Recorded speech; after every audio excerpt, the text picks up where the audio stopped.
Essa atividade aqui é uma parceria de um cara que entre o Instituto Princípio, que é esse lugar onde a gente está aqui, e o ICTP, então, onde o professor Rogério é vice-diretor e o professor Lênin é diretor.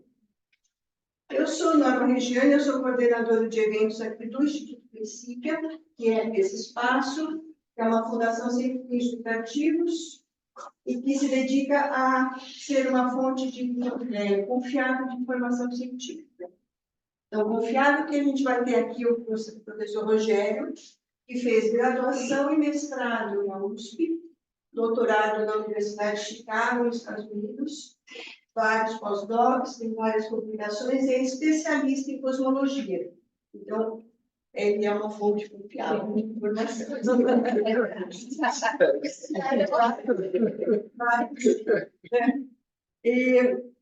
Bom, para conhecer esses dois institutos, né, que a gente está falando de Instituto Princípio e CTP, a gente vai passar um vídeo aqui sobre o Instituto Princípio, bem curtinho, e depois a Ana, do CTP, vai falar um pouco o que é o CTPC. Tá? Bem-vindos, tenham um bom dia. Agora aparece uns aqui.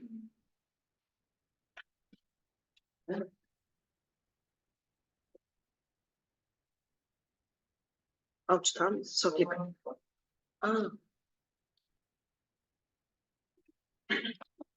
O Instituto Princípio tem como mantenedora a Fundação Instituto de Física Teórica, que tem sua sede desde 1951, na Rua Pamplona, São Paulo. Criado em 2017 como Centro de Produção e Difusão do Conhecimento e de Conexão da Ciência com a sociedade, o Instituto Princípio tem 3 programas de atuação: o Centro Internacional de Pesquisa, a Escola de Talentos e o Domo Digital, onde se inserem atividades com o público externo. A Escola de Talentos oferece oportunidades de desenvolvimento pessoal e acadêmico aos jovens que têm grande interesse e altas habilidades para a ciência.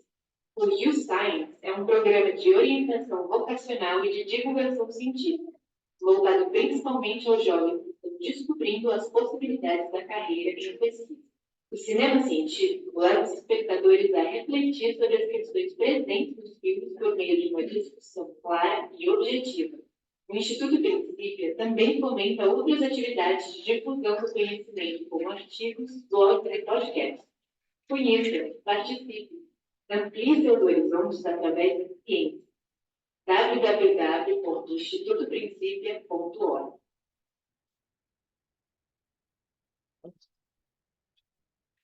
Alt Tab, né? Peraí. O Arthur. Aí.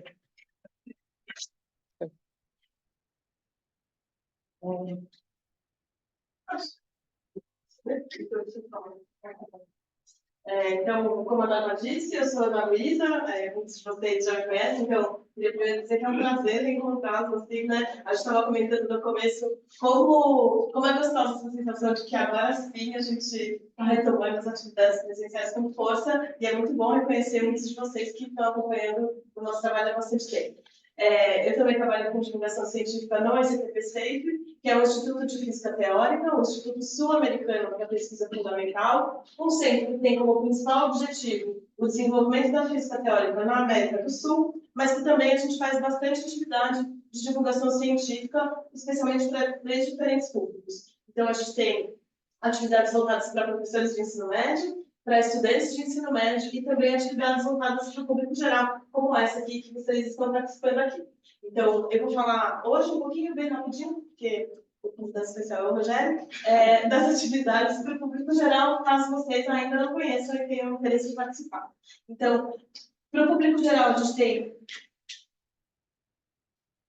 Funcionou esse aqui? Não está funcionando.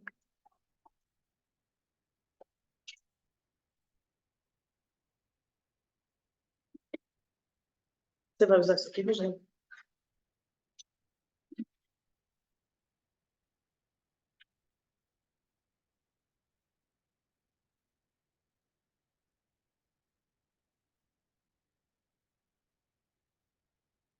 Ah, você quer isso? Sim.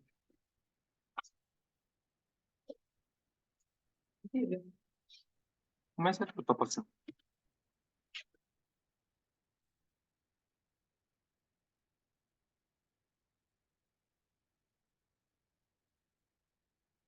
Problema técnico, porque ao vivo é esse problema, né? Sempre a gente tem e tal, não dá certo. Enquanto o Arthur vai resolvendo aí, eu gosto de falar, falando um pouco então. A gente tem atividades para professores de ensino médio, então se você é professora ou professora de física, ou tem amigos professores de física ou de ciência, convidem eles para acompanhar as nossas atividades. A gente vai ter uma atividade de sábado que vem, que se chama Jogos de Física, que é muito legal para professora, assim, que apresenta uma forma lúdica de levar conteúdos de física para a sala de aula. Não. Para estudantes de ensino médio também tem uma programação muito, muito rica. Então, se você conhece alguém que está no ensino médio que gosta de física, vale a pena convidar para participar das atividades, porque é realmente muito legal. Então, tem uma programação de todos os sábados lá na Barra Funda, que é onde o SPPC fica localizado, né, junto com o Instituto de Física Teórica da Unesp, que é um centro parceiro. Agora foi. Agora foi. Então, tem... Eu sou estudante de ensino médio, não participo do que tem. Eu queria saber como faz para participar. Vou te dizer já já. É assim, ó, você vai acompanhar a nossa... Você se inscreveu aqui? Sim. Então, você vai começar a receber a nossa programação no seu e-mail automaticamente. Mas depois, no final, eu vou colocar as nossas redes sociais, aí você pode acompanhar pelas redes sociais e se inscrever. Ou então você escreve um e-mail para mim, você receber meu e-mail, e aí eu te encaminho toda a programação se tiver alguma dúvida. Então, para estudantes de ensino médio, tem uma programação muito legal. Todos os sábados tem palestras de diferentes áreas da física, apresentadas por professores universitários, e aí cada um falando de um assunto diferente. Tem curso de verão. Então, ó, pode se inscrever já para o curso de verão, que vai ser em janeiro. Já se inscreveu? Então pronto. Então você já está inscrito, você já vai automaticamente receber toda a programação no e-mail. E tem várias coisas também que vão acontecer ano que vem, muito, muito bacana. Que bom, né? Nova geração da física. Para isso que a gente faz também a divulgação científica, né? Para a gente aproveitar a física, mas também para formar a nova geração. E aí, para o público geral, então, a gente tem, nesse momento, 3 atividades regulares acontecendo. Então, a gente tem um Clube do Livro, que é um evento online, em que a gente convida um cientista, uma cientista, eles escolhem uma obra da literatura e comentam sobre essa obra de uma forma bem informal, via Zoom.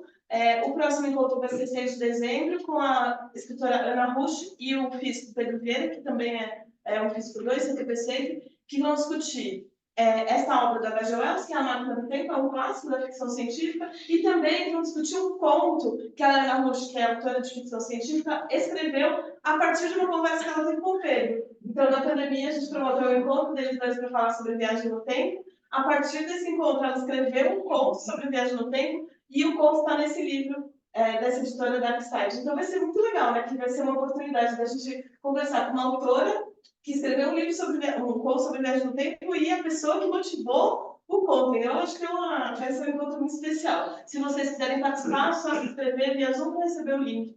Se inscrever via e-mail para receber o link. A gente tem também o Papos de Físicas, que eu acho que alguns de vocês já conhecem, porque eu já encontrei vocês por lá, que agora está ocorrendo num bar em Pinheiros, que se chama Cervejaria Zurafa, e o próximo encontro vai ser nessa quinta-feira, dia 30 de novembro, sobre nuvens. Então, o que são as nuvens, como elas se formam e por que elas são importantes, enfim. Eu acho que vai ser uma conversa muito legal, é o último Papos desse ano. O ano que vem a gente retoma uma programação também. É bastante legal. O Papos de Física é uma conversa mais informal, né? Diferente de uma palestra em que a pessoa apresenta brevemente, mas a ideia é que a gente converse bastante com quem está apresentando.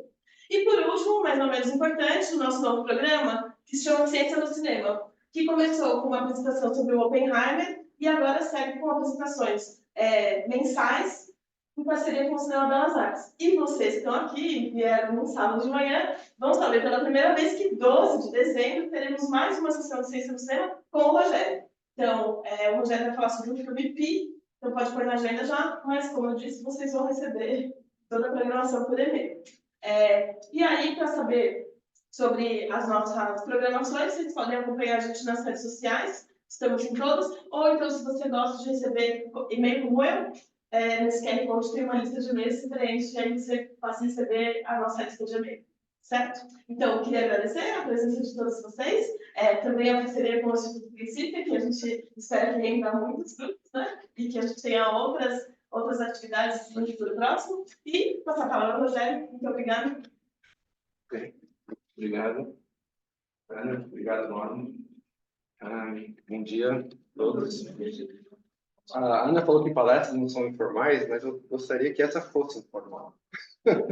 Ou seja, eu gostaria que houvesse muitas perguntas de vocês. Eu vou explicar por que eu quero. Que é importante para mim vocês fazerem perguntas. Vou explicar daqui a pouco. Esse curso, essa palestra, eu não gosto de chamar de curso, porque não é um curso. Eu não vou dar base para vocês darem. Tá? São palestras de divulgação científica, que vai dar uma ideia do que a gente conhece acerca do universo e como esse conhecimento evoluiu com o tempo. Esse é o objetivo. Então, aqui, eu só coloquei esse slide aqui. Isso aqui é uma cúpula de um observatório. E dentro dessa cúpula tem um telescópio, chamado telescópio Hubble, que fica no Chile, perto de La Serena. E esse telescópio Hubble foi usado, foi acoplado a uma câmera digital de 700 megapixels e foi usado para estudar o universo. Eu coloquei essa figura porque esse projeto, que se chama Dark Energy Survey, foi esse projeto, então, para estudar a energia escura, um dos tópicos dessa tipo de palestra, essa energia escura,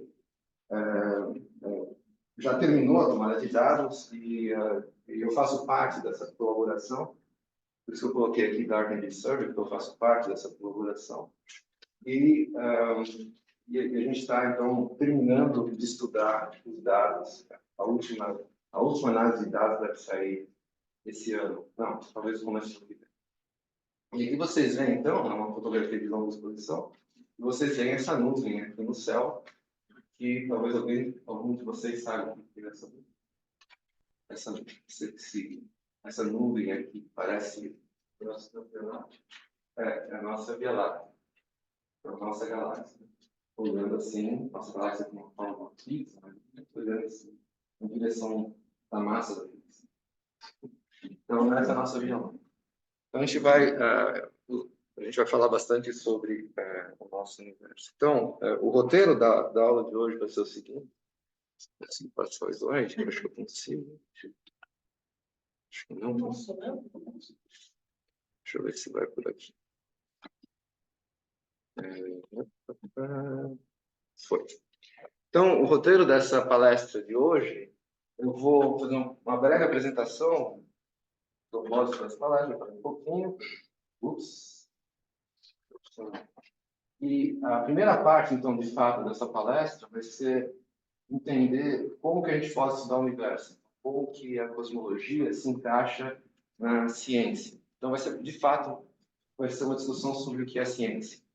E eu vou ter algumas... Vai ser a única, acho que vai ser a única parte desse ciclo de palestras que vai ter todos meio poder. Rogério, desculpa, pessoal, eu queria só falar um negócio, você é lista errado. A gente ia passar uma lista que era lista de presentes para o certificado, eu passei uma lista de perguntas, né? Um pouco nervosa no começo, mas é que eles já me conhecem, alguns deles, outros estão me conhecendo agora. Eu que tinha escrito essa... Tá aqui, ó. Obrigada, Neita. Ainda bem que o meu chefe vai que eu passar vergonha na frente do meu chefe, mas vocês falam pra ele, não, é bom, não vai falar bem feito, só eventualmente ela se confunde. Vou interromper um pouquinho? Não, sem problema. Ó, é assim, depois vocês vão lá no final, tá? Falar, Neita, ó. Aqui, se você precisar ou quiser certificado, você põe seu nome e seu e-mail, quem tiver 75% de presença, recebe o certificado, tá bom? Então, é isso, nome e e-mail. As perguntas é depois para a organização do projeto. Não precisa anotar as perguntas, não esquecer. Então é isso, então vai ser uma parte de apresentação, depois eu quero discutir, que eu acho bastante importante, como que a cosmologia se encaixa no método científico. Então, a gente já fala bastante sobre método científico. E a terceira parte dessa primeira palestra, a gente vai começar a ver como que nós estudamos o universo de maneira científica. Então, são essas três partes dessa palestra. Então, eu não faço a mínima ideia de quanto tempo vai levar. Não importa também. E, enfim, para mim, importante que são as perguntas que vão fazer. Então, eu quero me apresentar primeiro. Eu tenho um grande prazer de poder dar essa palestra assim, para vocês. E essa palestra é para o público leigo. Então, se vocês sabem alguma coisa, esqueçam. Se vocês sabem alguma coisa. Tá? E aqui a gente vai abordar esses temas relacionados ao estudo do universo. Então, a gente quer discutir questões fundamentais, por exemplo, o que é feito no universo, pergunta simples, qualquer criança pode fazer para o pai. A resposta não é trivial. Qual é a história do universo, como que ele está organizado, como é que é a estrutura do universo, como surgiram os átomos, etc. Algumas dessas questões vão ser abordadas. E eu queria dizer que vocês vão ser cobaias aqui. E porque eu estou no processo de escrever um livro de divulgação científica para pessoas leigas. Então, vocês vão ser cobaias. E por isso que é muito importante as suas dúvidas, porque isso vai me ajudar a ver se as minhas explicações não estão boas o suficiente, se eu tenho que melhorar, etc. Então, por isso que é importante vocês, o feedback de vocês é bastante importante. Então, o mais importante que eu acho não é mostrar o que nós sabemos sobre o universo. Por isso vocês podem ler em revistas, quem sabe do universo, sei lá, 70% do universo é uma energia escura, assim, tudo bem. Para mim, o mais importante é mostrar para vocês como que nós sabemos. Então, esse é o objetivo dessas palestras. Então, como que nós sabemos? Então, nós sabemos usando o chamado método científico, que vai ser a segunda parte da palestra. E é importante mencionar que essa compreensão depende da nossa capacidade de obtenção de dados observacionais e também dos avanços na parte teórica. Então, essas duas coisas, tanto o desenvolvimento tecnológico quanto os desenvolvimentos na física, teóricos, elas andam com mãos dadas. E exatamente pelo fato de que tanto a tecnologia quanto as teorias avançam, o nosso conhecimento também avança, também muda. Então, essa compreensão sobre o universo muda ao longo do tempo, com novos desenvolvimentos tecnológicos e teóricos. E é isso que eu vou tentar mostrar para vocês nesse ciclo. Então, só para algumas ressalvas, né, antes de começar, eu sou um físico, como o Norman falou, de partículas. Minha especialidade são partículas elementares. Eu tenho trabalhado em cosmologia nos últimos 15 anos. Eu participo nessas colaborações internacionais que observam o universo. O objetivo é entender qual é o melhor modelo matemático que descreve esse universo. Então, o que eu quero fazer é passar algumas dessas minhas experiências para vocês. Mas eu quero dizer logo de cara, eu não sou historiador, eu não sou filósofo, nada disso. Mas mesmo assim eu vou dar uns pitacos, porque eu não vou resistir, certo? Então não vejam o que eu vou falar como sendo algo que não é de física. Eu falo umas definições de história da física, mas não me vejam como um acadêmico nessa área de história de física que eu não sou. Então eu vou passar a minha visão de profissional trabalhando em física de como foi essa evolução nessa área da cosmologia. Então, vou começar com a primeira parte dessa palestra, que é a cosmologia como uma ciência. Muitas vezes as pessoas acham que não é uma ciência. E essa parte que vai ter uma parte meio polêmica, que eu vou precisar de um jeito. Enfim. Então, o que é a cosmologia? Eu gosto de pensar, de novo, não é algo acadêmico, mas eu gosto de pensar que a cosmologia é uma ciência que estuda a estrutura, a evolução e a composição do universo. Eu coloquei algumas palavras aqui em vermelho, porque por ciência, eu quero explicar um pouco melhor. Ciência, eu quero dizer o uso do método científico que eu vou descrever daqui a pouco, que é diferente de mitologia. Então, é claro, todo povo, toda cultura tem suas mitologias acerca do universo, como vocês sabem, mas não é isso que a gente vai falar. A gente vai falar de ciência. E o que é ciência? O que é o método científico? O método científico é baseado em observações.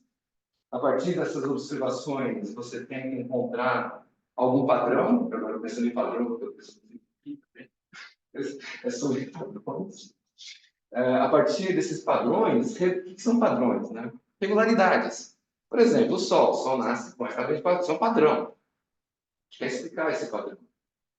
Então, a partir desses padrões, dessas regularidades, o que a gente desenvolve? Modelos. Eu vou falar um pouco mais sobre modelos, porque os modelos são matemáticos. A importância da matemática na física é fundamental. E a partir desses modelos, você faz previsões sobre esses modelos. Previsões que podem ser testadas. Então, você testa essas previsões, elas devem ser testadas experimentalmente, e os experimentos dependem da tecnologia. Então, isso é o que eu chamo de cosmologia. A estrutura que eu coloquei também aqui nesse slide, a estrutura, eu quero dizer como que o universo é organizado nas suas grandes escalas, como que a matéria está distribuída no universo, por evolução, então eu coloquei aqui também evolução, uma coisa que a gente vai ver com bastante detalhe, é que o universo tem uma história. Hoje isso não é uma surpresa para a gente. Essa descoberta tem menos de 100 anos. Então, o universo hoje é diferente do universo no passado, vai ser diferente do universo na história. E a gente vai ter que... o que eu quero mostrar para vocês é o que a gente conhece dessa história do universo. E a composição, mais uma palavra em vermelho aqui, que é composição. Coloquei aqui na minha definição de cosmologia. E a composição é exatamente do que é feito no universo. Então, qual a substância, qual material, quais são os componentes mais fundamentais do universo. Então, todos esses aspectos eu espero cobrir nessas palestras. Ok? Tudo bem. Então, eu gosto de dizer que nós somos muito privilegiados, porque somos a primeira geração a ter uma capacidade tecnológica para estudar o universo de maneira científica. Por quê? Porque grandes instrumentos foram desenvolvidos justamente para obter esses dados com maior e maior precisão. E a partir desses dados é que a gente tem um entendimento melhor sobre o nosso universo. Eu coloquei alguns desses grandes experimentos. Aqui é um satélite chamado Planck, que talvez alguém já tenha ouvido falar, mas vocês têm que esquecer tudo que você já... Você tem que fingir que não sabe. Fingir que não sabe. Esse satélite Planck foi lançado em 2009 foi para estudar propriedades do que eu gosto de chamar de calorzinho que sobrou no início do universo, da radiação cósmica de Hubble, já falo. Foi lançado em 2009, com dados até 2015, 2016. Tem o Dark Energy Survey, que eu acabei de falar também, que essa cúpula, tem um telescópio de 4 metros nessa cúpula, que tinha uma câmera, ainda existe essa câmera digital, ele está tomando dados, não mais Dark Energy Survey. E que eu coloquei um outro grande projeto que está terminando a construção, vocês estão vendo que terminou, que é o Observatório Rubin, homenagem a uma astrônoma chamada Vera Rubin. E tem um projeto chamado Legacy Survey of Space and Time, da SST, do qual tem uma grande comunidade brasileira trabalhando, eu faço parte dessa comunidade, e vai terminar a construção daqui a 2 anos. E o país que é Chile. É gozado, porque tem o Dark Energy Survey, que é no Chile, esse daqui fica na montanha em frente. Então tem o um laboratório chamado Cerro do Lobo. E esse daqui fica no Cerro do Lobo mesmo, Serra da Montanha Espanhol, e esse aqui fica no Cerro Pachón, que é uma montanha frente. Sabe que metade dos telescópios do mundo estão no Chile. Porque o Chile tem condições atmosféricas e montanhas, etc., para ter condições ideais para observações. É bacana. Então fica no Chile, obrigado. Então, só mencionar que esses grandes projetos internacionais, Dark Energy Survey, SST, etc., eles levam décadas para serem planejados, construídos, realizar as observações e depois análise de dados. São décadas, tá? O Legacy Survey Space Time começou a construção há quase 10 anos atrás, vai terminar e vai ter 10 anos de tomada de dados. Depois, são muito complexos, extremamente complexos. É uma comunidade grande participando, tem a questão do financiamento. tem muita coisa, muitos detalhes que tem que ser. E a construção, a operação, é complicado. Precisão, é tudo complicado. Então, o conhecimento que a gente tem vem a partir do uso do método científico a partir desses métodos. Bom, então, falando um pouco mais sobre o que é o método científico. De novo, eu não sou filósofo, tá? Então, isso aqui não é minha especialidade, mas eu vou...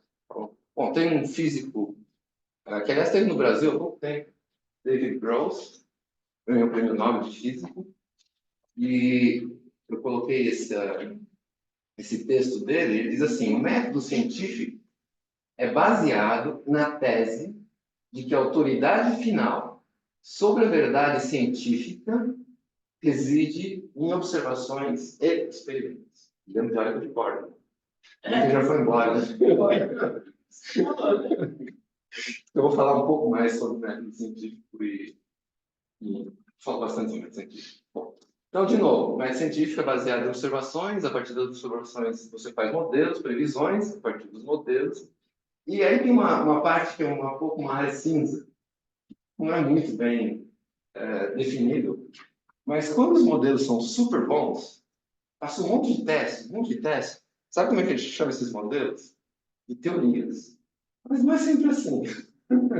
Não é sempre assim. Eu gosto disso, de chamar os modelos passados por vários testes, e eles funcionam muito bem, chamar de teorias. Mas a diferença entre modelos e teorias é mais cinzenta, não vou entrar aqui. Mas eu gosto de chamar de teoria algo que já passou por muitos testes de observação. Então, uma coisa que é importante mencionar para vocês é que às vezes acusam os cientistas de serem arrogantes. Você já viu isso? Eles me acusam de ser arrogante.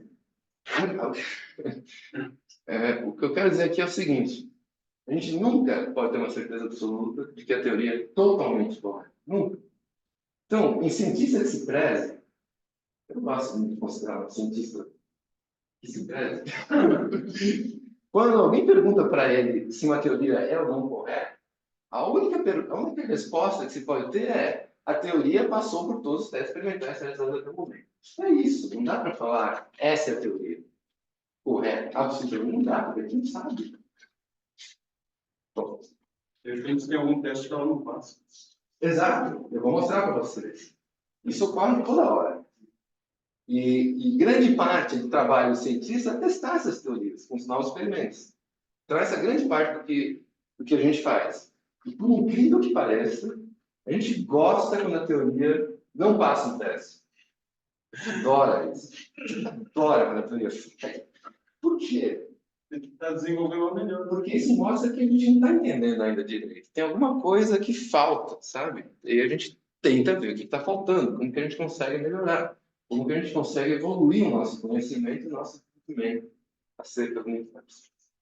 Então, o nosso entendimento do universo mudou muito nos últimos 100 anos, com desenvolvimentos tanto tecnológicos quanto teóricos que a gente vai ver nessa palestra.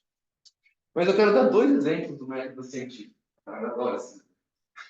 Isso é no japonês. E é o teste da teoria da gravitação de Newton. Então, em primeiro lugar, quem sabe por que esse instituto aqui chama princípio? É o primeiro livro do mundo. É o Newton. Por causa desse livro do Newton. Cadê o inglês? Então, como assim?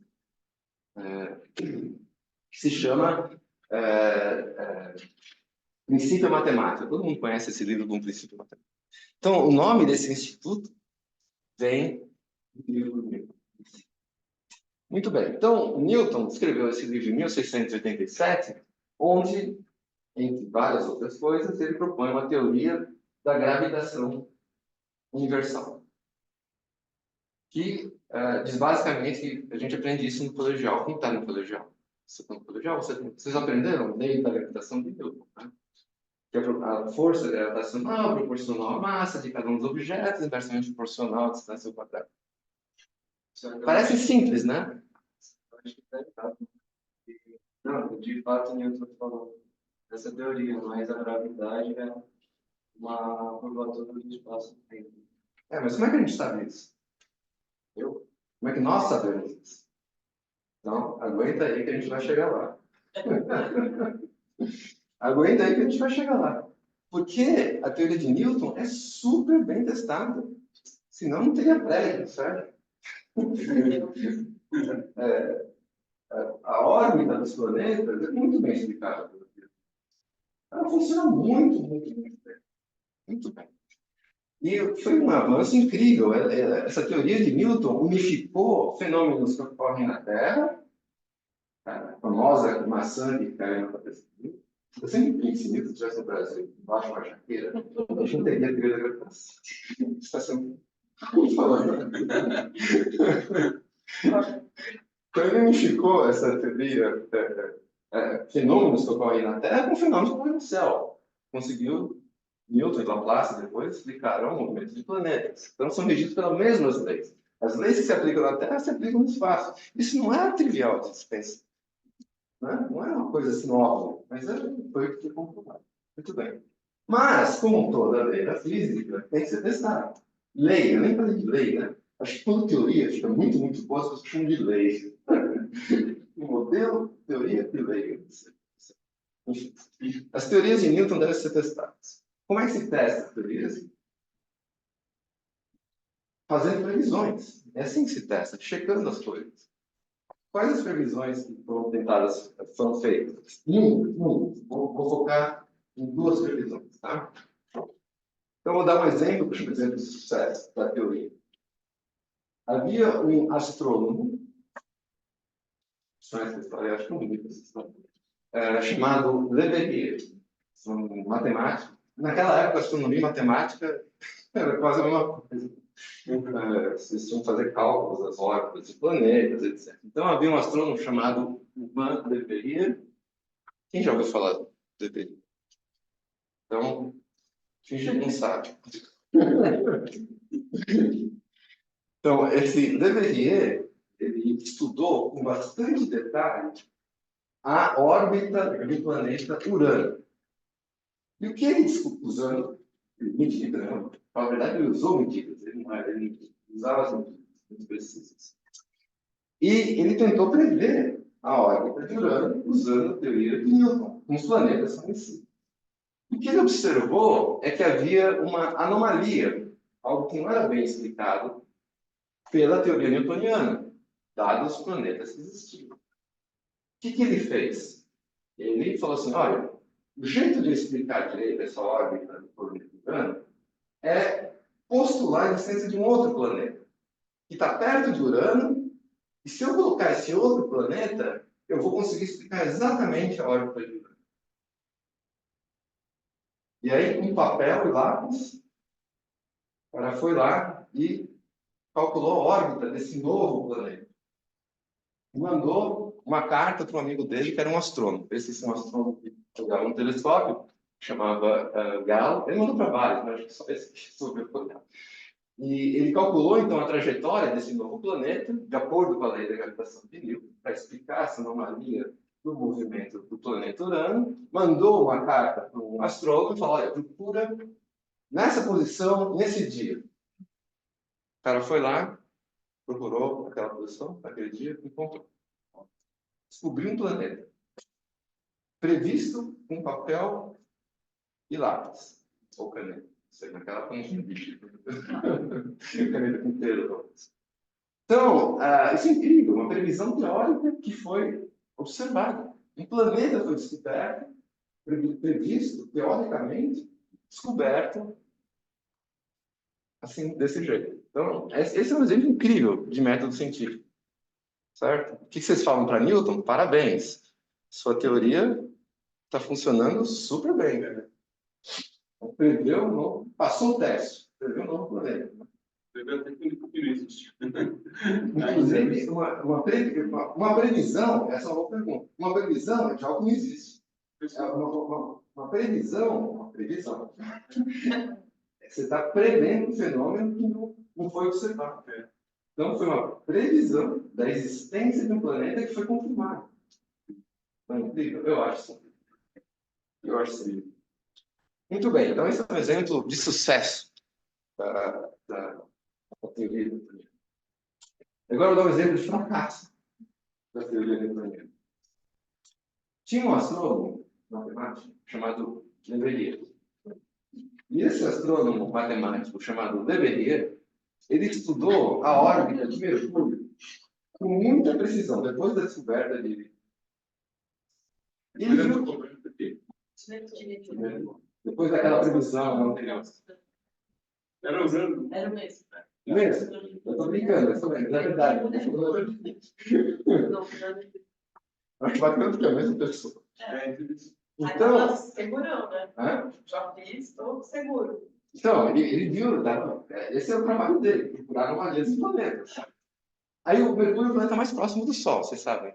É o planeta mais próximo do Sol. E ele descobriu que Mercúrio, a órbita de Mercúrio, também tinha anomalias. O que significa anomalia? Não podia ser explicado pela teoria de Newton. Isso aqui é o significado de anomalia. Algo que não pode ser explicado, dados os planetas, dados o que a gente sabe. O que ele fez? Ele viu o que ele fez. Ele viu a existência do planeta. Funcionou, né? Então, ele assumiu, previu a existência de um novo planeta. E ele deu o nome para esse planeta de Vulcano. E eu tenho quase certeza que o escritor que fez a Jornada nas Estrelas sabia disso. Ele usou o planeta Vulcano, que era o planeta do Dr. Spock. Alguém aqui é Trek? Só eu que sou Trek? Eu era Trek. Então, Vulcano... Agora que eu vi que aqui está escrito no Vulcano. Enfim, ele previu a existência de um novo planeta, chamado Vulcano. Então, o que os astrônomos fizeram? Procuraram o planeta Vulcano. Procuraram. Não acharam. Mas foi procurado. Tem uma história muito interessante. Eu vou falar essa história, porque eu acho muito legal. Você fala, bom, besteira, né? Os astrônomos gastaram tempo procurando o planeta Vulcano. Não é besteira. Porque eles desenvolveram instrumentos especializados para procurar esse planeta. Mais ainda, veja, Mercúrio é o planeta mais próximo do Sol, certo? Vulcano está entre Sol e Mercúrio. Como que você procura o Vulcano? Procurando entre o Sol e Mercúrio. E como que você põe o telescópio e aponta entre Sol e Mercúrio? Eclipses. Então, os astrônomos desenvolveram técnicas para estudar o céu durante eclipses. Por que eu estou falando isso? Porque isso foi importante em 1919, como a gente vai ver. Então, essas coisas são incríveis. Tá? E não acharam. Porque o Vulcano não. Mas eles acharam outras coisas. Mas pode ser que exista, né? Tentaram. Para ver com o desenvolvimento tecnológico. Tentaram. Um dia aparece alguma coisa. Tentaram. Então, Vulcano não foi encontrado. Tá? Os astrônomos tentaram, não encontraram o Vulcano. Bom, mas então, qual é a conclusão que vocês tiram disso? Falhou. O que falhou? Teoria do mundo. Então, o que explica a órbita de Mercúrio? Não é a teoria de Newton. É algo que vem depois.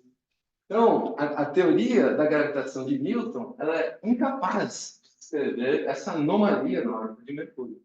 E só em 1915, fim do século XIX, só em 1915, esse problema da órbita de Mercúrio foi solucionado, sem nenhum planeta adicional. Mas uma nova teoria. E aí que entra uma nova teoria da gravitação. Esse foi o primeiro grande sucesso da teoria da gravitação de Einstein, de 1915, foi prever, ainda nem prever, né? Explicar, pós-ver, explicar a anomalia na órbita de Mercúrio com uma teoria totalmente nova. Então, essa nova teoria, que é um novo paradigma, foi proposta a teoria da gravitação de Einstein, que eles chamam de teoria da relatividade geral, que é muito mais precisa, mais acurada, etc., que a gente vai falar um pouco mais tarde. E esse daqui é o trabalho de Einstein de 1915. Foi ele mesmo que descobriu essa nova teoria. Foi ele que descobriu a teoria, e ele que usou a teoria para mostrar que explica a órbita de Mercúrio. Tudo em 1915. Ok, então esses são os dois exemplos de método científico, e que a gente usa em ciência é o método científico.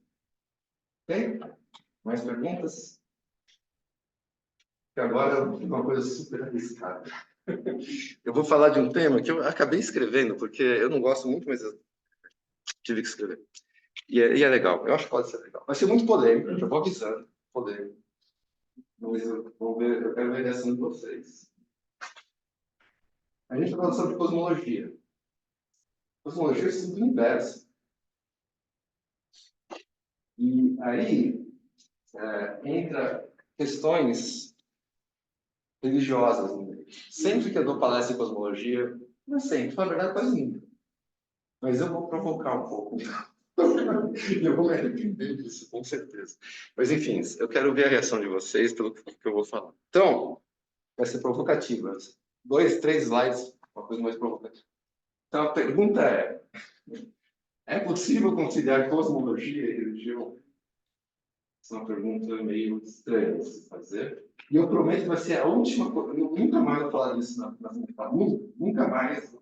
Talvez eu me arrependa, mas eu nunca vou falar disso. Bom, então por que eu estou falando disso? Porque a cosmologia estuda o universo. E é claro que diferentes religiões e culturas têm seus mitos de criação. São mitos, são ciência. E aí, quando você não consegue explicar alguma coisa com a ciência, o que acontece?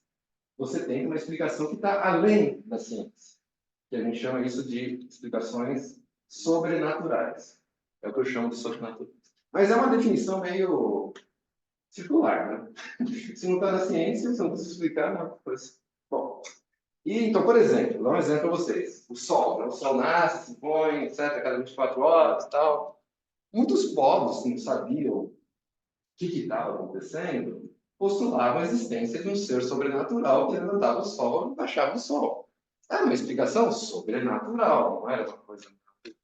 Então, para explicar o movimento do Sol, esses povos precisavam de uma explicação sobrenatural.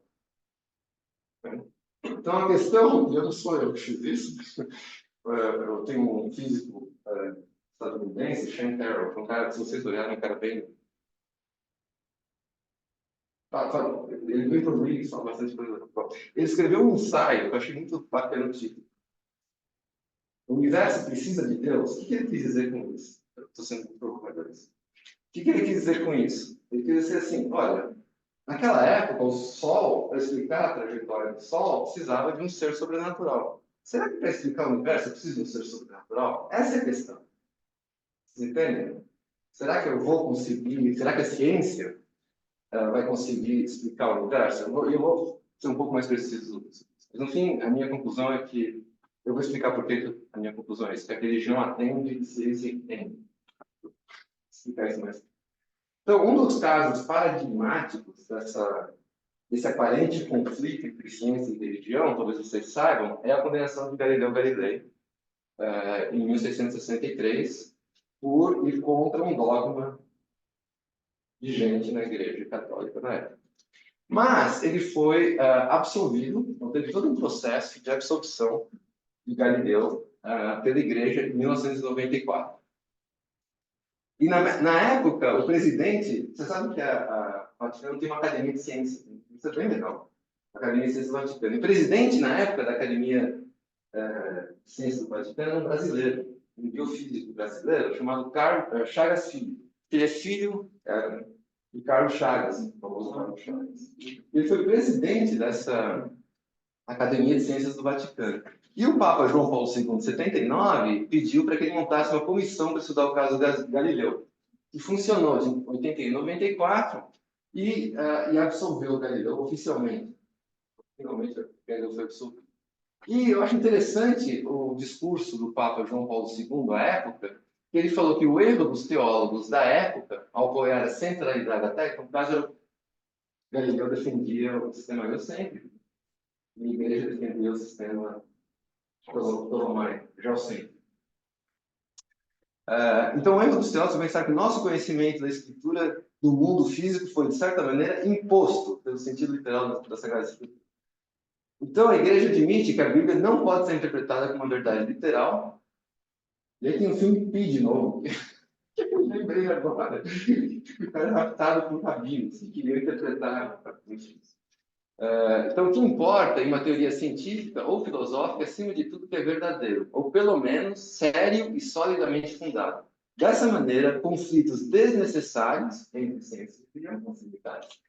Então, a minha interpretação desse texto do Papa João Paulo II é que a Igreja parece aceitar o método científico que valida uma teoria como séria e solidamente fundada. São as palavras que ele usou. Demorou mais de 300 anos, né? Isso você considera que a Igreja Católica é igreja. Porque você vai pegar muita religião por aí que fala isso. Não, eu sei. Isso é um Mas exemplo. é uma pesquisa entre as pessoas, a gente acredita que a Terra tem 5.000 anos, por exemplo. Então, isso é um problema, isso é uma coisa importante que você está falando. E eu acho que nós, como cientistas, a gente tem um papel nisso, de tentar. Eu vou falar isso também, com a verdade. Fake news, coisas assim. A gente tem que combater. Eu acho que faz parte da ciência, do cientista, eu acho. Professor, nessa linha, a gente vê muito na ciência também, ciência cientista, especulando também, que parece ter umas coisas sobrenaturais. Né? Por exemplo, você estava falando do Newton, e veio assim um insight. Você fala muito dos buracos de minhoca. Os que eu saiba, ninguém achou os buracos de minhoca. Mas tem muita gente que continua falando que existem os buracos de minhoca. Será que não é uma insistência também, uma coisa sobrenatural? Essa é uma ótima pergunta. Obrigado pela pergunta. Então, existem muitas teorias especulativas, que eu chamo de especulações. O que são teorias especulativas? São teorias matemáticas que, do ponto de vista matemático, fazem sentido. A gente não sabe se a natureza obedece ou não. Então, tem pessoas que trabalham nessa parte mais especulativa, esperando que um dia, né, a natureza ou diga sim ou diga não. Isso acho válido, acho que faz parte das pessoas procurarem essas especulações dentro de um contexto matemático e consistente, que pode ou não ser realizado pela vida. Então, acho essa minha. Bom. Tá, eu queria também mencionar um exemplo que eu gosto muito, que é uma personagem que vai ser central nessas palestras. Um cosmólogo, Iabadi, então Abadi, de abadia, de padre, ele é um padre. Aliás, a palavra Abadi vem de Abba, em hebraico, é pai. Não sei como diz. Ele foi professor da Universidade Católica de Louvain, na Bélgica, e também foi presidente, antes do Chagas, foi presidente da Academia Pontifícia de Ciências do Vaticano. E ele foi o primeiro cientista, a gente vai ver isso em detalhe, a propor que o universo teve um início.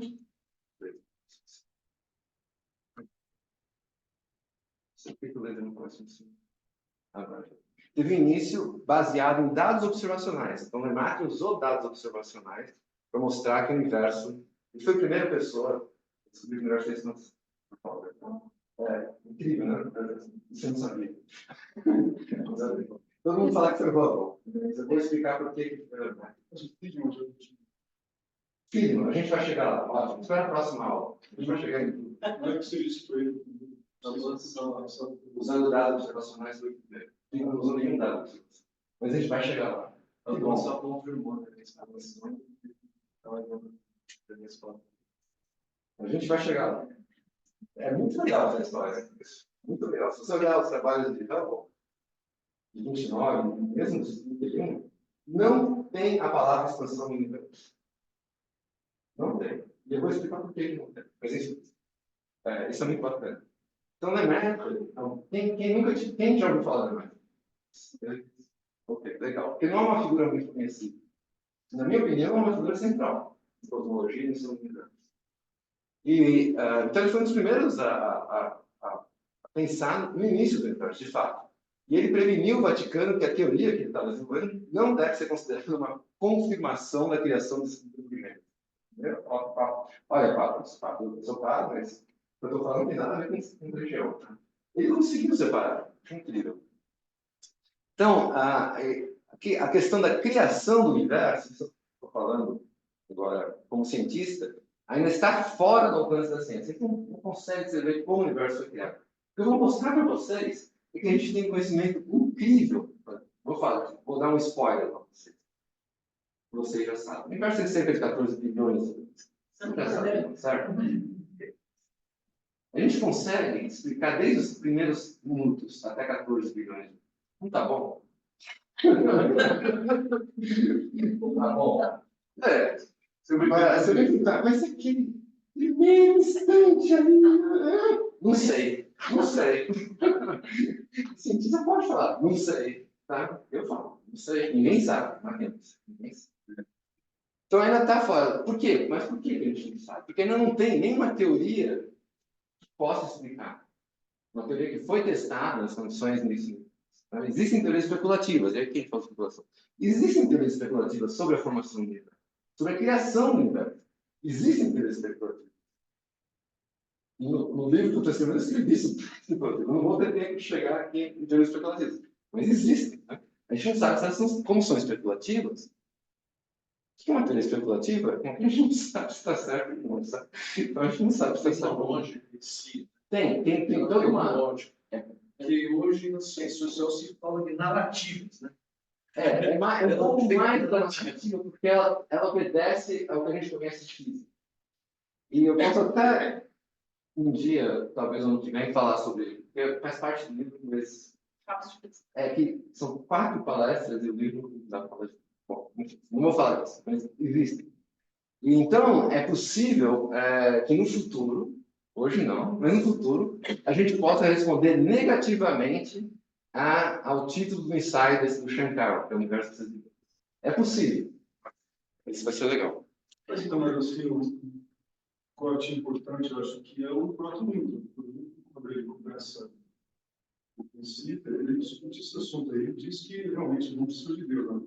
Ele escreve isso textualmente porque ele, na verdade, era muito religioso. Ele era muito religioso, conhecia muito o bem. experimentalismo dele foi aqueles que ele sentiu assim. Inclusive, eu recebi um panfleto, tá?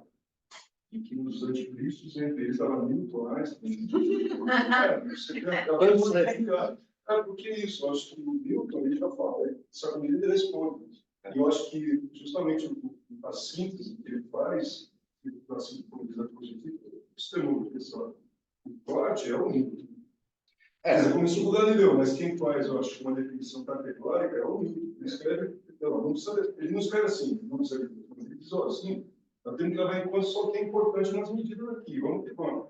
E deu muito certo, então acho que, em certa medida, eu estou com o Newton. O Newton, então, de novo, essas coisas evoluem com o tempo, e a gente está chegando numa situação, a gente consegue escrever até 3 minutos depois do que seria o início do universo, de 14 bilhões de anos. O que vem antes disso, a gente tem algumas especulações, eu vou falar, inflação, não sei se vocês lembram da teoria da inflação. É uma coisa que antes, bem antes, 10 a menos 30 segundos. É especulativo? Faz previsões? Faz. As previsões são testadas? São. A gente observa as previsões? Observamos. Então está quase ali, está quase confirmado. Não tem... Mas a gente vai chegar. Ele defende que o eterno é só um processo da evolução da economia. Quer dizer, que se detectou lá, que constituiu a própria. A gente vai chegar lá. Então a gente vai pensar como que a gente pode testar outras teorias. Vocês têm que me dar um teste. Vamos fazer. Eu vou falar dos testes da inflação. Muito bem. Então deixa eu dar só o meu pitaco e aí eu acabo. Antes é meu pitaco. Então, para mim, o que eu acho que ciência e religião são compatíveis, para algumas pessoas até complementares, e em busca por respostas a questões, às vezes, semelhantes. Então, religião e ciência podem, não sei se devem, mas podem, não, devem, coexistir de forma pacífica, respeitando mutuamente seus métodos e objetivos. Uma delas, a religião, ela atende aos anseios espirituais e morais, vai? Certo? E a outra anseia por entender cientificamente sobre o universo. Textos sagrados não devem ser interpretados cientificamente, assim como teorias científicas não devem ser usadas para tratados espirituais e morais. Por isso que eu acho que a religião atende aos anseios, e a religião entende. Ok, deixa eu fechar esse parênteses. Eu não sou filósofo, não sou... Eu acho ótimo que você não concorda, mas podemos deixar isso para depois? Você pode ficar um pouco depois para conversar? Porque eu adoraria ter a sua opinião. Mas, senão, eu sei que isso é muito controverso, eu sei que ia dar... É que a religião tem atrapalhado muito as pessoas. A gente vai conversar depois disso. Esse é um problema. Por isso que eu não gosto de E a outra coisa que eu quero dizer é isso que vocês estavam comentando sobre fake news, anti-ciência, que eu acho muito importante o papel do cientista. Estou falando isso porque eu estou ainda falando sobre método científico. E eu tenho que dizer, confessar uma coisa para vocês. Eu escrevi uma parte do livro durante a pandemia, eu estava muito zangado.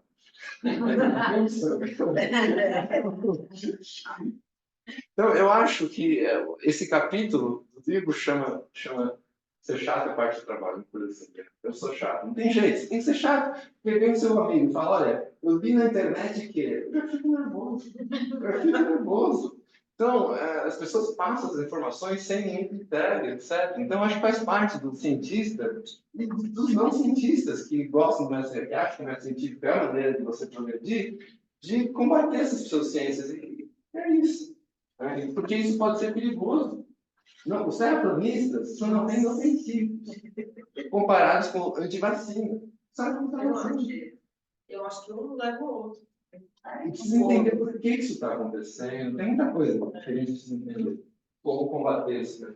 Mas eu acho que faz parte da ciência. Eu acho que faz parte, não da ciência, eu acho que faz parte do papel de um cientista e de pessoas bem informadas tentar combater essas fake news, mesmo que vocês sejam taxados de chatos. Você for ser taxado de chato. Por alguns amigos. Sou chato, porra. Você tá duvidando de mim? Mas eu já não vi isso, né? Enfim. Tá, e a última coisa que eu quero falar do método científico é que, de novo, tem essa parte de alguns modelos especulativos que não podem ser testados experimentalmente. A gente ainda não consegue maneira de testar experimentalmente. Tem dois exemplos, uma chamada teoria das supercordas, Nathan, que foi embora, é um especialista em supercordas, e a teoria de que existem multiversos. Tudo isso são teorias especulativas. Seria tudo bem se pudesse testar, mas eu não sei como testar ainda. Tá? E algumas pessoas defendem uma certa flexibilização do método científico, em vez de uma previsão, uma pós-visão, com a anomalia da ordem do Mercúrio, não foi uma previsão, uma pós-visão, que foi checada para outras quantidades que eu não vou entrar em, por exemplo, massa do elétron, etc. E tem uma coisa chamada princípio antrópico ainda, que é uma coisa muito além do método científico, mas algumas pessoas defendem esse princípio antrópico, mas ainda não há um consenso da utilidade desse princípio antrópico.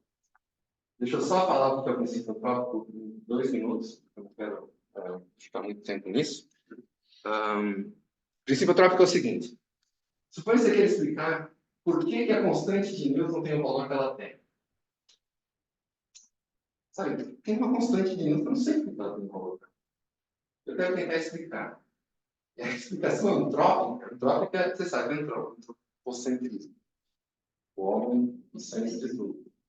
A explicação antrópica é assim: se não fosse esse valor, se a constante de Newton fosse diferente, não teria planetas, não teria, sabe, a constante de Newton que mede a força gravitacional, não teria essa estrutura do universo, e, portanto, não teria vida. E, portanto, nós não estaremos aqui fazendo essa pergunta. Por isso tem que ter esse valor. Esse é o princípio. Muito polêmico. Você lembra que tem um material do Steve Hawking? Não, acho que foi Bernard Carr. Eu acho que foi Bernard. Esse termo também. Eu preciso que tem tudo que eu estou falando, mas esqueci de falar. Tem vastas literaturas de tudo que eu estou falando. Se alguém tiver interesse, eu posso passar muitas e muitas referências. Mas, enfim, o princípio antrópico é algo que tem muita discussão a respeito. E mesmo em cosmologia, lembre-se que o método científico está baseado em análise de padrões, repetição de experimentos. A cosmologia não dá para repetir experimento. O universo é feito com... Como é que a gente usa o método científico? Isso é uma questão interessante. Né? Então, a gente tem um só universo, mas a gente pode, sim, testar as previsões dos modelos, comparando com as diferentes medidas realizadas no nosso universo.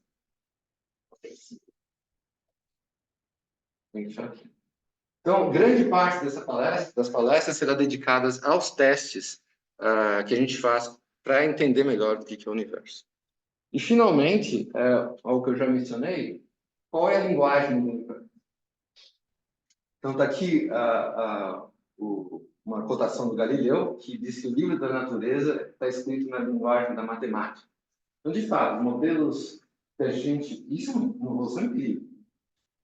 Os modelos que nós usamos para descrever fenômenos física, mesmo biologia e outras ciências, são baseadas em matemática. Então, eu também gosto muito dessa citação de um físico chamado Dirac, que diz assim, que os matemáticos fazem um jogo onde eles inventam as regras, enquanto os físicos fazem um jogo onde as regras são dadas pela natureza. E com o passar do tempo, torna-se evidente que as regras que os matemáticos inventam são as mesmas que a natureza estudou, que não é nada trivial. Ele quer dizer o seguinte, às vezes os matemáticos fazem algumas teorias, por exemplo, o espaço curvo. Por que espaço curvo vai ter alguma aplicação em física? Só depois que foi descoberta as aplicações da matemática euclidiana, só depois que foi descoberta, de fato, precisava desses fixadores. Então, isso aqui é interessante que a linguagem matemática é importante e dá precisão à descrição de fenômenos. Ok, então agora eu vou para a segunda parte da palestra, que é menos controversa. A boa parte das controvérsias. Ótimo. Vou respirar um pouco, porque essa parte controversa me fico nervoso. Então, como que a gente estuda o universo, de maneira científica? Então, como que a gente recebe informações sobre o universo, sobre as coisas que estão fora da Terra? O que a gente pode estudar? O que a gente recebe, que a gente mede? Luz. É a luz. Então, tudo que a gente recebe do universo vem na forma de luz. Quase tudo. Vou falar de outras coisas. Quase tudo. Então, a luz é a nossa mensageira cósmica. Então, a gente tem que estudar a luz que vem dos objetos que estão no universo.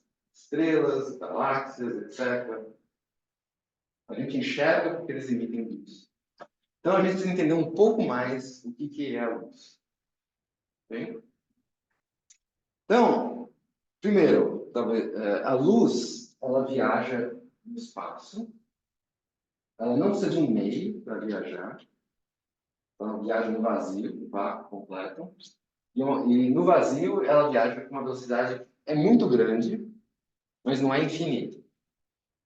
Ela viaja com uma velocidade de 300 mil quilômetros por segundo. É uma grande velocidade. E só o fato de ela ter uma velocidade infinita me permite fazer essa afirmação. Telescópios são máquinas do tempo. Então, se você está observando uma galáxia com uma distância muito grande, quando a luz dela chegou até nós, passou um tempo enorme. Então, você está vendo a galáxia como ela era na época que ela emitiu a luz. Você está vendo o passado da galáxia. Como que a galáxia é hoje? Não sabe. Você está vendo o passado da galáxia. E aí tudo bem. Okay? Então, telescópios são máquinas do tempo. E uma outra informação que, de novo, veio da evolução da física, dos estudos da física, é o entendimento de que a luz é uma onda. É uma onda. É uma onda. É uma onda. A luz macroscópica é uma onda. O que a gente observa é uma onda. Que carrega energia. E como que a gente caracteriza uma onda? Então, uma onda, você pega, por exemplo, uma corda e faz assim, faz uma onda. Você joga uma pedra num lago, faz onda. Tudo são ondas. Quando eu falo com vocês, por que vocês me escutam? Som é uma onda. Então, as minhas cordas vocais, elas imprimem no ar um certo padrão, que esse padrão se propaga, chega no seu tímpano, e o seu tímpano faz assim também. Então, as minhas cordas vocais fazem assim, assim, e o seu tímpano faz assim. Porque está propagando essa informação. E essas ondas em geral, são caracterizadas por de comprimento de onda ou frequência. Então, agora é a parte aqui, se vocês não sabem, se vocês não se sentem confortáveis, é a parte que vocês têm que fazer perguntas para poder explicar. Tá bem? Então, o que é frequência? Frequência é assim, quanto que, se eu estou fazendo uma onda com uma corda, suponha que eu estou fazendo uma onda com uma corda, se eu faço esse movimento aqui, um movimento completo em 1 segundo, isso é uma frequência. Tá? É um movimento completo em 1 segundo. Se eu fizer um movimento completo em 2 segundos, essa é a frequência, 2 segundos. 2 movimentos completos por segundo. Tá bem? E qual é a unidade? Alguém sabe qual é a unidade? O por segundo? Chama-se Hertz. Então, 1 Hertz é uma oscilação completa em 1 segundo. Esse é um Hertz. Ondas de rádio. Megahertz. Onda FM. Quando você sintoniza no rádio, que é 96.6, é megahertz. O que é megahertz? É 1 milhão de hertz. 10 a 6 hertz. Por segundo. São oscilações por segundo. Então, a luz, pode ser se você tem uma luz branca, se você passa num prisma, ela é decomposta em diferentes cores.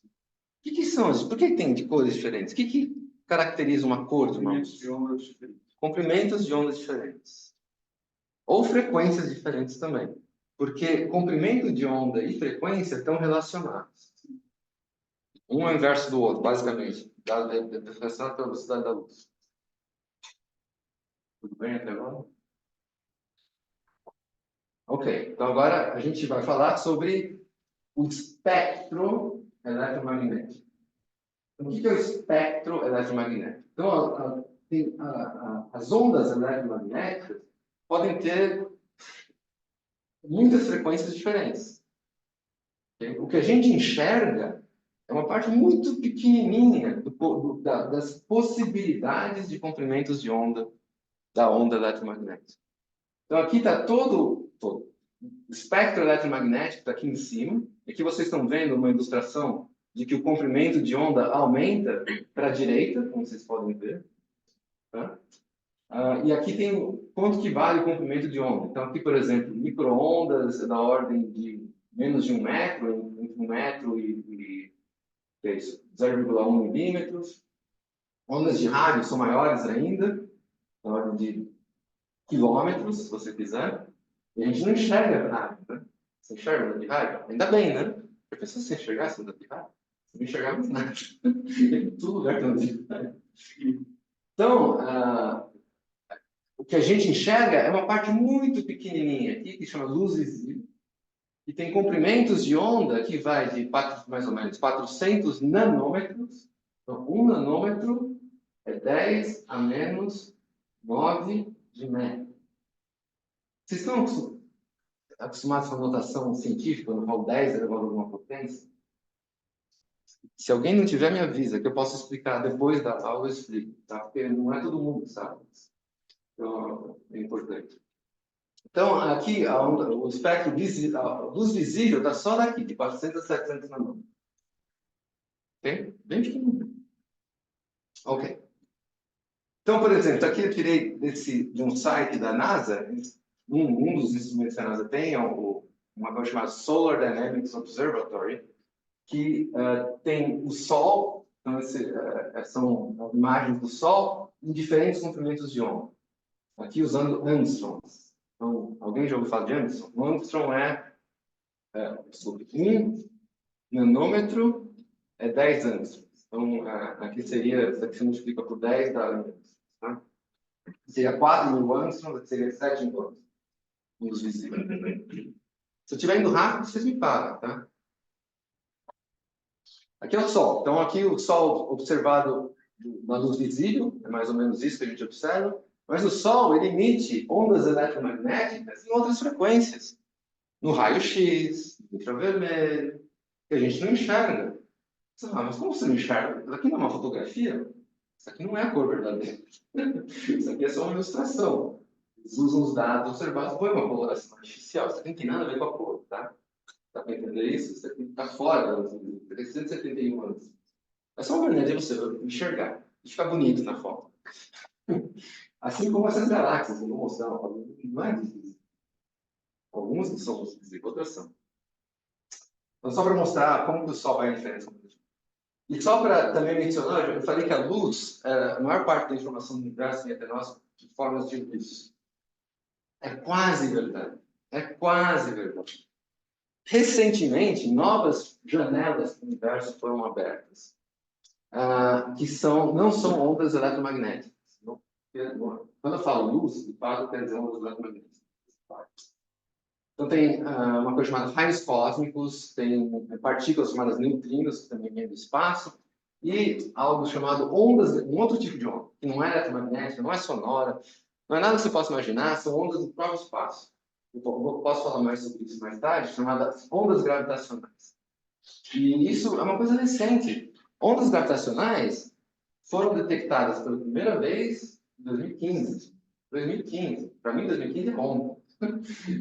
E, obviamente, o instrumento que detectou recebeu o prêmio Nobel, certo? Porque foi uma descoberta incrível, uma previsão da teoria da relatividade geral, uma previsão, passou mais um teste, digamos assim, e abriu uma nova janela. A gente está conseguindo observar fusões de buracos negros. Parece que isso parece ficção científica.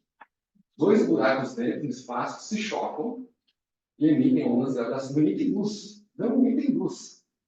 Você não ia enxergar esses buracos negros colidindo, que são os eventos mais energéticos do universo. Mas emitem ondas gravitacionais. Se a gente não tivesse esse instrumento na Terra, a gente nem sabia isso. A gente não sabia, né? Tem tantos buracos negros em pares, orbitando um ao redor do outro, colidindo. Isso não é ficção científica. Mas a gente descobriu, gente.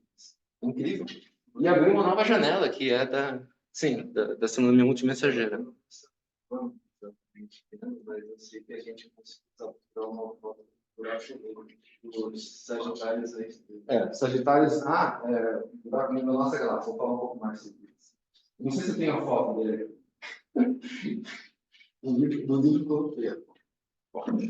Então, isso daqui é o que a gente recebe do universo, só para recordar, é luz. E a gente tem que analisar as propriedades da luz para entender o que está acontecendo com os objetos no universo. Então, como é que a gente faz isso? Então, uma coisa importante é como que a gente consegue, a partir das medidas de luz que nós recebemos, medir velocidades de objetos no universo.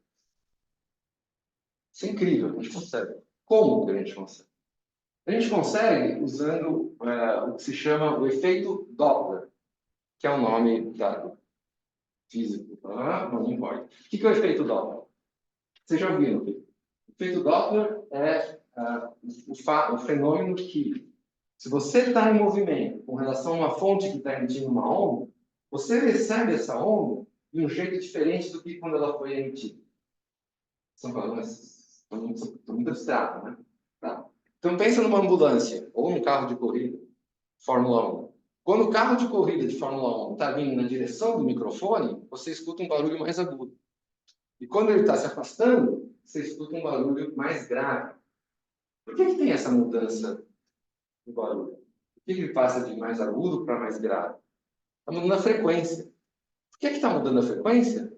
Porque tem uma certa velocidade entre você e a fonte que está emitindo a onda. Então, isso é para a onda de luz. Desculpe, para a onda de som, no caso da ambulância, no caso da Fórmula 1. Mas vale para qualquer onda, inclusive para a luz. Tá bem? Aliás, é por isso que vocês são... A gente não está, né? Os radares funcionam com o efeito Doppler, que é uma onda eletromagnética. Uma onda de rádio volta e eles veem a sua velocidade com relação ao radar. Então, a gente consegue, se a gente conseguir medir essa mudança na frequência da luz, devido à velocidade, a gente consegue medir a velocidade do objeto. Então, nós podemos ser policiais cósmicos, né? Um radar ali, vendo a velocidade das galáxias. É mais ou menos isso. Como que se faz isso na prática? Então, na prática, não exatamente, mas mais ou menos na prática. Então, uma coisa que é muito importante mencionar é que cada elemento químico, hidrogênio, oxigênio, cada elemento químico tem, quando emite luz, então se você aquece um elemento, ele emite luz. Sódio emite luz. Hidrogênio emite luz. Alguém já falou de grito de Bunsen? Minha época tinha grito de Bunsen no colegial. Tem grito de Bunsen no seu colegial? Não, você esquenta com grito de Bunsen. E aí você vê a luz que é emitida. Se você analisar a luz que é emitida, você vai ver que não é todo o comprimento de onda que é emitido. É muito estranho. Por que não emite em todos os comprimentos de onda? Só em alguns. Muito bem caracterizados. Demorou muito tempo a gente entender isso. Isso foi o princípio da física quântica, para falar a verdade. Então, essas linhas que vocês veem aqui, essas linhas que são, assim, linhas mesmo, como um código de barra. Eu gosto dessa analogia é boa, né? É um código de barra. Cada elemento tem um código de barra. Você viu aquele código de barra, passou o seu scanner laser, é o elemento. E, falso. E, hidrogênio. Tá. Então, cada elemento tem seus códigos de barra. Qual é o elemento mais abundante no universo? Hidrogênio. Então, hidrogênio vai estar, todo lugar vai ter hidrogênio. Então, a gente tem que medir essas linhas. Então, vem uma luz de uma galáxia que vai ter hidrogênio, por exemplo, certo? Vai ter outros elementos também, hidrogênio. Aí você mede essas linhas aqui, que são linhas, termo técnica, linha de emissão dessas galáxias, hidrogênio. Ok. Você mediu onde estão essas linhas? Você mediu, você passou no seu prisma, que a gente chama de espectrógrafo, e você mede essas linhas. Onde que elas estão? Qual o comprimento de onda de cada linha? Como que você sabe se o objeto está se movendo com relação a você ou não? Você compara com a mesma linha do mesmo elemento químico aqui no seu laboratório que está em repouso. Se for diferente, se o comprimento que você mediu for diferente, significa que o objeto andou, está andando. Tá? Pode levar uma multa ou não, mas está andando. Certo? É assim que a gente mede velocidades. Esses desvios dessas linhas espectrais. Então, na hora de falar desvio de linha espectral, você vai saber o que é. Mudança dessas linhas espectrais devido à velocidade do objeto. Eu vou dar um exemplo para vocês. Então, aqui são as linhas de um certo elemento. Aqui é o comprimento de onda de cada linha em nanômetros. Então, daqui está 400 nanômetros, daqui está 700 nanômetros, muito parecido com aquele da luz visível. E aqui é no seu laboratório, tá? O elemento está aqui parado com você. Aí você pega uma estrela. Aí você vê o mesmo elemento nessa estrela, que temos hidrogênio. E você vê que ela está um pouquinho deslocada. Tá? O que você vai me dizer? E aqui, aí pega uma galáxia. Uma coisa que é importante, está vendo que a sequência é igual? A sequência de linhas é sempre igual? Ou seja, o que eu quero dizer é o seguinte, se você pegar a distância entre essas duas linhas, nunca muda. Não sei se vocês estão vendo. Essa aqui nunca muda. Mas todo o espectro, todo o espectro, todas as linhas vão mudar com um certo fator. Então aqui é uma estrela, mudou um pouquinho, tá vendo que ela ficou... E aqui mudou mais ainda, com uma galáxia mais perto, uma galáxia um pouco mais distante, uma galáxia mais distante ainda. Ainda é idealizado, mas é mais ou menos essa a ideia. Tá? Então, quando vem a luz, tudo misturado, como é que você separa? Exatamente, tem um prisma. Em prisma, você separa a luz do ópera. E aí você procura essas linhas. Você tem que pegar daquela galáxia. Então, você tem que ter certeza que a luz está vindo de uma galáxia. Porque a galáxia pode estar com vários elementos. Tem vários elementos. Tem vários elementos. Tem vários aspectos. Exato. Então está tudo superposto. Então, muito mais complicado. Então você tem que identificar, porque você sabe onde é que está a linha de hidrogênio. Então, você vai lá e procura. Procura a linha, você tem que procurar a sequência de linha. Então, uma linha só, você não sabe onde vai estar. Você procura a sequência, e a sequência dele também. Você descobre se tem esse elemento na galáxia pela sequência, né, que você já conhece do hidrogênio. Não só se tem o elemento, mas a velocidade. Descobrir o elemento não quero saber a velocidade. Mas já que você falou sobre o elemento, sabe por que hélio se chama de hélio? Porque o hélio foi descoberto a partir da análise de linhas do espectro do Sol. E depois foi descoberto na Terra. E o Sol é hélio. É bem mais recente. Na Terra foi mais recente. Só para não desistir desses comentários. Mas enfim, deixa eu fazer uma pergunta para vocês. O que está acontecendo com o comprimento de onda desses objetos aqui com relação ao comprimento de onda do objeto parado com relação a nós? O que está acontecendo? Está aumentando. Está aumentando. E ele está aumentando cada vez mais, quanto mais distante a galáxia estiver. Okay? Então, esse aumento diz que o objeto está se aproximando ou se afastando? Todo mundo entendeu? Se todo mundo entendeu isso, todo mundo sentiu máximo. Eu já sabia, você sabe. Mas eu quero dizer, alguém não sabia. O som ficaria mais grave. E se fosse igual, só ficaria mais grave.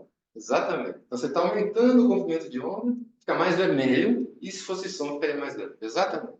É essa não. Se está aumentando o comprimento do onda, o objeto está se afastando. Exatamente. Por quê? Porque, veja, a analogia que ele falou, da ambulância. Se a ambulância está se afastando, você percebe o som dela mais grave, porque o comprimento de onda é maior. Ah, então quanto maior o comprimento de onda, mais grave o som. Exatamente.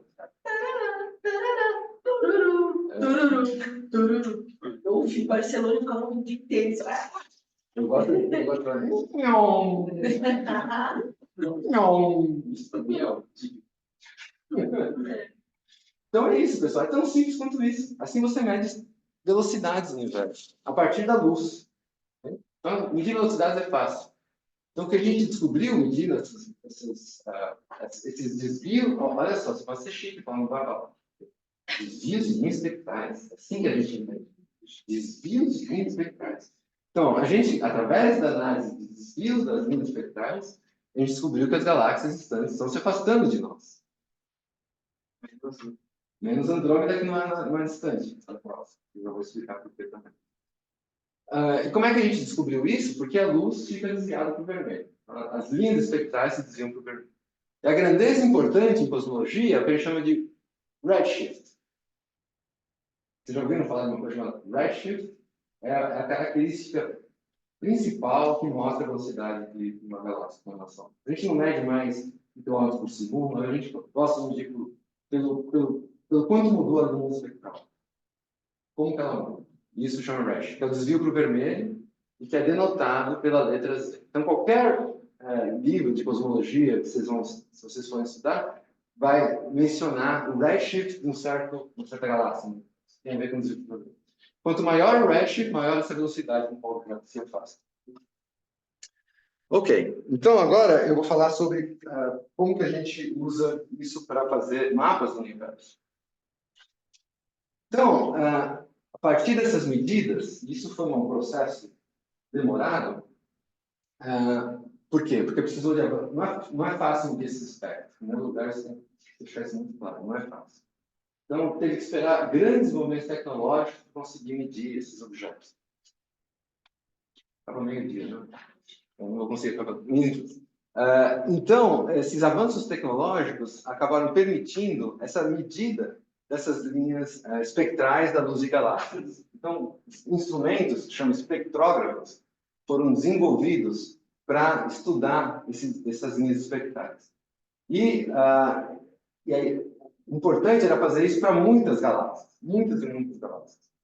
E aí você consegue um mapa do universo. Você consegue saber, olhando naquela direção, aquela galáxia está um redshift grande ou um redshift pequeno com relação a está uma velocidade maior ou menor. Então você monta um mapa. E esses mapas foram montados. Isso é muito legal. Porque isso aqui é uma coisa que evolui no tempo, né?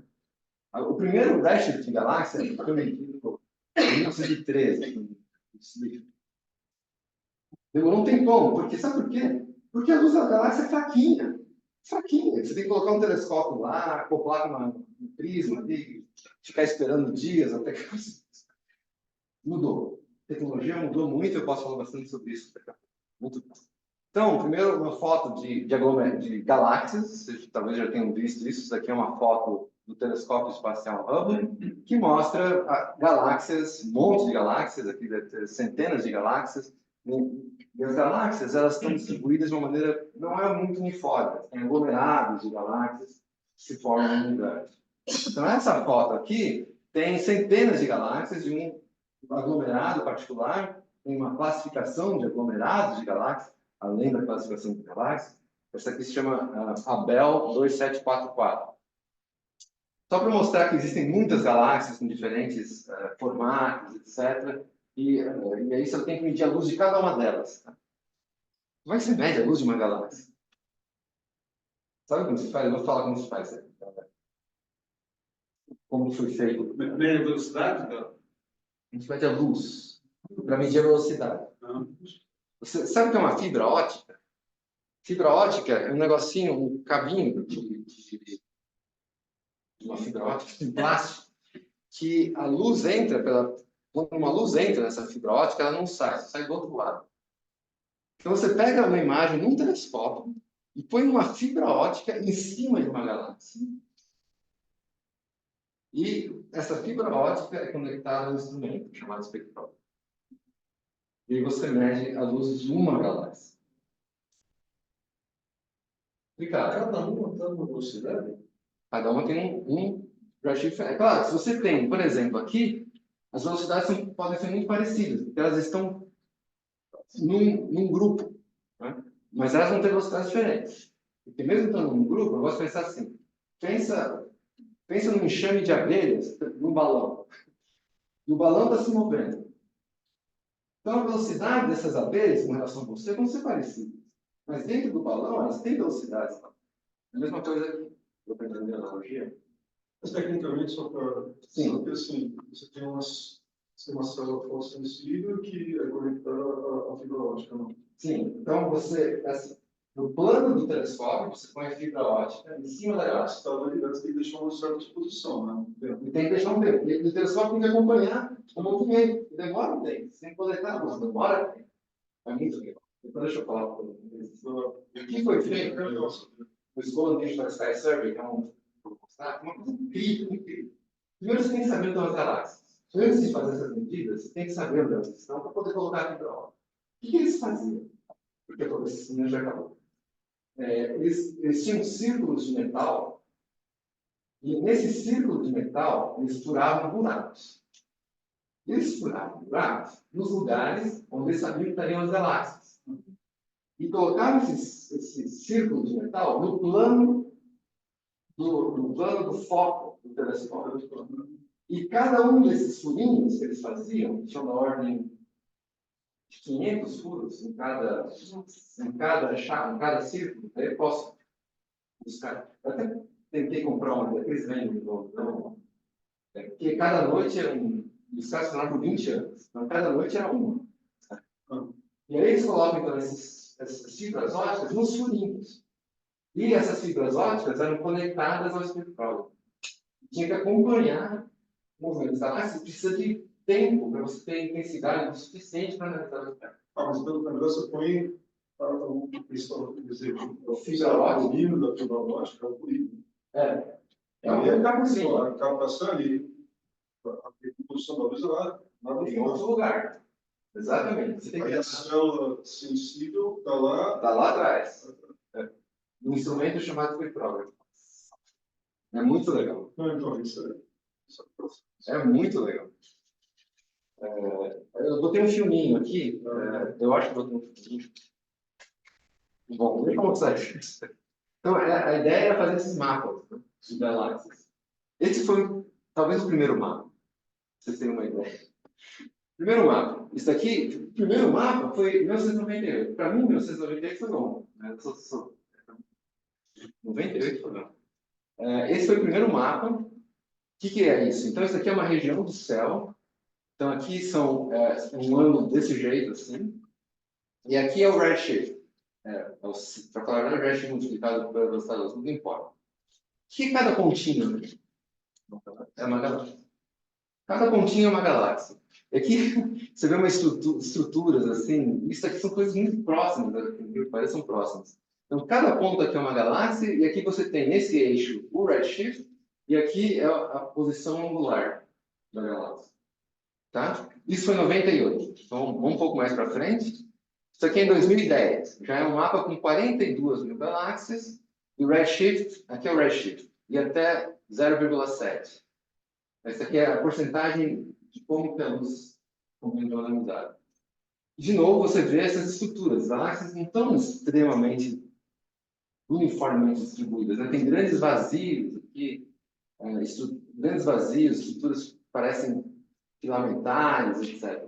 Aqui, está vendo essa figurinha aqui? Sabe o que é essa figurinha aqui? É a anterior. é o quê? É a anterior. Só para comparar essa daqui.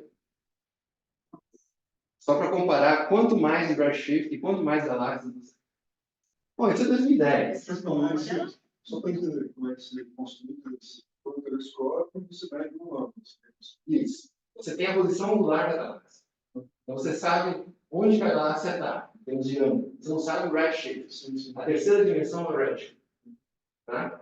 E no caso, o redshift seria a distância. Não, não é. Isso que é legal de falar. É velocidade. Porque a próxima parte da palestra vai ser distância. É muito mais difícil de medir. Mas a gente chega lá. Boa pergunta. Tá? E a gente vai ver que tem uma relação entre distância e velocidade. E essa relação que levou à conclusão do universo da expansão. E a gente vai chegar lá.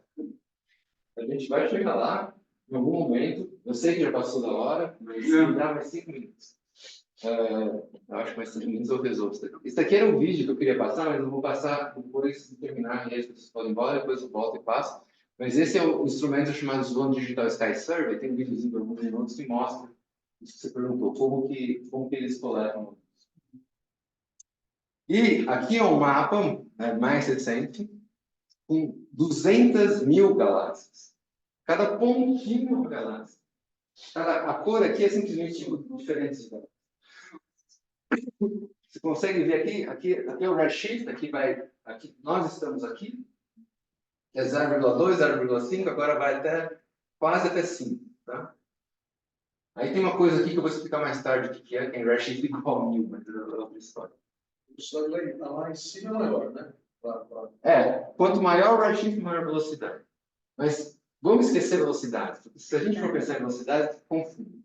Pense em redshift, que é melhor. As cores aí são só para determinar. É o tipo da galáxia. E aqui eu quero explicar como que é feito. Isso aqui, por exemplo, como é feito? Você olha, isso aqui é o que você observa, tá? E aí, para cada uma dessas galáxias, você mede esse redshift. E aí você monta essas estruturas como se fossem tridimensionais. Tá? E aqui tem 120 mil galáxias. Isso aqui foi feito pelo Sloan Digital Survey. Só para exemplificar como é feito. E esse aqui, de novo, é o resultado de 20 anos de observações desse Sloan Digital Sky Survey. É o maior mapa com informações do espectro de galáxias. Tem 2 milhões de galáxias nesses pontinhos aqui. As cores, de novo, são diferentes tipos de galáxias, não precisa entrar em muitos detalhes. E isso foi publicado em 2020. Então, isso aqui é bem recente e é praticamente o estado atual da arte. Praticamente por quê? Porque o futuro é agora. Novos instrumentos acabaram de entrar em operação ou vão entrar em operação muito logo, muito em breve. Então, um chama-se Dark Energy Spectroscopic Instrument, que é o DESI, que está tomando dados desde 2019, é o sucessor desse Sloan Digital Sky Survey. E lembra que eu falei que tomava-se 500, não sei se vocês, assim, 500 furinhos? Então você conseguia dados de 500 galáxias por noite, mais ou menos. Tá? O DESI não tem furinho, são robozinhos que ficam no plano focal, e você consegue 5.000 espectros por noite. É incrível, é incrível. E o DESI está funcionando desde 2019 e acho que em um ano já tem mais dados que todos os 20 anos. É assim. A ciência evolui de um jeito que é... Oi? Evolui do jeito absurdo. É incrível. E talvez vocês tenham ouvido falar de um satélite chamado Euclid. Vocês ouviram falar? Joia. Ele foi lançado agora, em julho de 2023. As primeiras imagens, testes ainda, estão chegando. E também vai revolucionar. Vai trazer muitos, não posso falar para eles, não sei. Mas vai trazer muitos dados para serem analisados. E a gente vai poder testar as teorias até achar que não funciona mais. É tudo que a gente quer achar que não funciona mais. E, finalmente, esse Legacy Service Space Time, que eu mencionei, que vai entrar em operação daqui a 2 anos, que tem a participação brasileira. Então, existe uma grande quantidade de informação que vem dessa análise de distribuição desses mapas. Tem muita informação sobre a quantidade de matéria estrutura, sobre a quantidade de matéria estrutura. Daí que a gente sabe essas coisas. Por isso que é importante eu falar para vocês como que a gente sabe. A gente sabe a partir da análise desses dados observacionais. Então, nosso objetivo é aprender qual é o melhor modelo que descreve o universo, estudando, por exemplo, esses grandes mapas e outros dados. A gente vai mostrar alguns exemplos mais para frente. Então, eu vou parar por aqui, porque a próxima parte é como medir distâncias no universo. Então, o que a gente vai falar na próxima palestra, vamos começar com medir distância A gente vai juntar a medida de distância com a medida de velocidade, chegar na expansão do universo e ver o que isso significa. Bom, vamos colocar por aqui. Obrigado.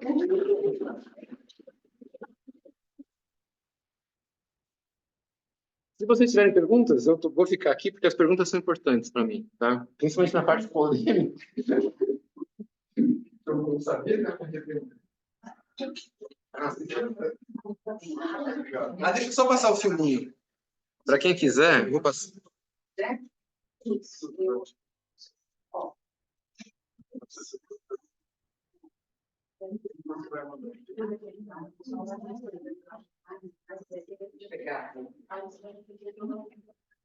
Passar um filminho só para vocês verem. É um filme já antigo, tá? Our story begins on a blue planet called Earth. In the United States, in southern New Mexico, home of Apache Point Observatory, site of the Sloan Digital Sky Survey. Inside this structure is a 2.5-meter telescope which is being used to construct the largest map of the universe ever made. When the survey is completed in the next few years, it will provide a three-dimensional atlas of nearly 1 million galaxies. Let's take a look at what they've found so far. We begin our journey looking back at the sun. Moving outward, we see thousands of nearby stars, many of them just like our own sun. As we continue to pull away from the sun, we see that these stars are part of a much larger spiral-shaped collection of 100 billion stars, a galaxy called the Milky Way.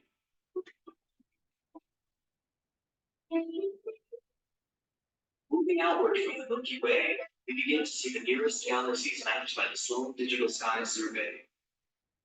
Galaxies come in a variety of shapes, sizes, and colors, from typical blue spiral galaxies like our own Milky Way, to giant red elliptical galaxies.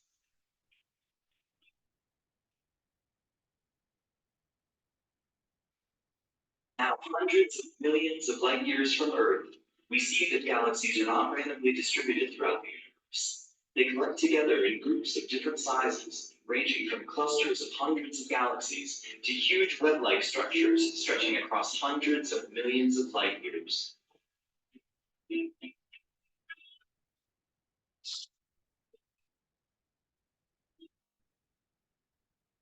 survey is being carried out in thin slices across the sky, like pieces of a watermelon.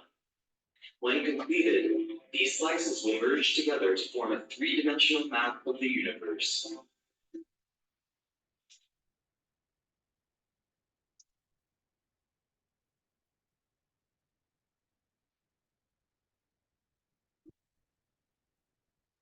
The Sloan survey, we reach the cosmic microwave background radiation as mapped by NASA's WMAP satellite.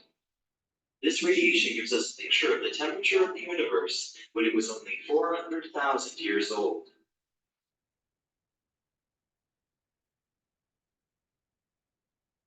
By combining these observations, cosmologists are closing in on a consistent picture of how the universe evolved from its earliest moments to the present day.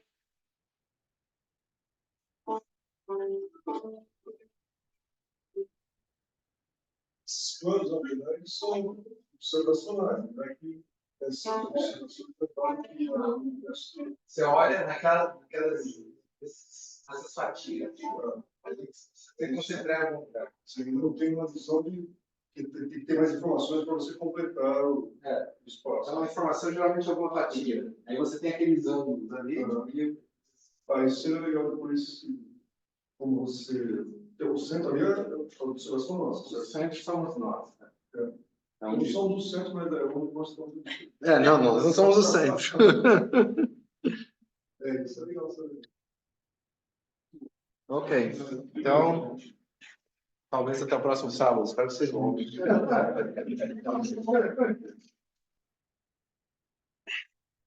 vocês tiverem perguntas, assim, fiquem à vontade, tá? Para mim, as perguntas são muito importantes.